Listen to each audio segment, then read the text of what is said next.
Coming up at midday, it's Jeremy. Yeah, and coming up in December, an election. It really does look like that now. So I just heard on the news, it looks like it's going to happen. Because Labour now coming in behind the SNP and Lib Dems, who well, it's very hard for political parties to say they won't have an election, essentially, and there is complete gridlock in the House of Commons over Brexit, and Boris Johnson wants the election to break the gridlock. It may not do that, but it looks like today we'll have the date confirmed, probably the 12th of December or the 11th. There we go. What's the difference?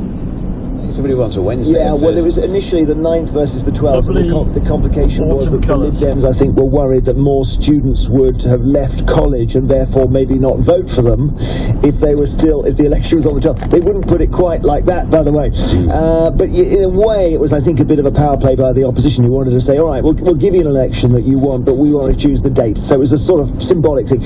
Anyway, it looks like it's happening, and we're asking whether you're ready for a Christmas election, because it's going to mean there are all kinds of things we haven't seen very much of. We will see people canvassing in the dark in the middle of December when people are off doing nativity plays and carol services and whatnot, and it's going to be just a very, very odd time of year to have a general election. And then the other question, of course, is what the issue is. Is it just Brexit or is it all the other stuff?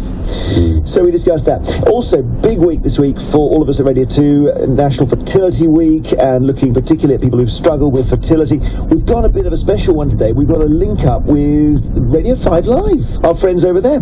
Emma Barnett has her show on, same time as mine, and there's going to be some amazing thing where they pull out the sprocket and they put it in the switchboard, and the two stations line up together. Brilliant. Yeah. First so time. We'll be able to... I wouldn't want to say first time. It probably happened last week. But it's first time for me. Yeah. Broadcast on two of them. Really? Do you think we can get a record in on the 5 Live thing? Or does it just automatically shut down their transmitter? Yeah, 5 Live plays the music. On the issue of fertility, Emma's got a fascinating personal story, but it's also about the stories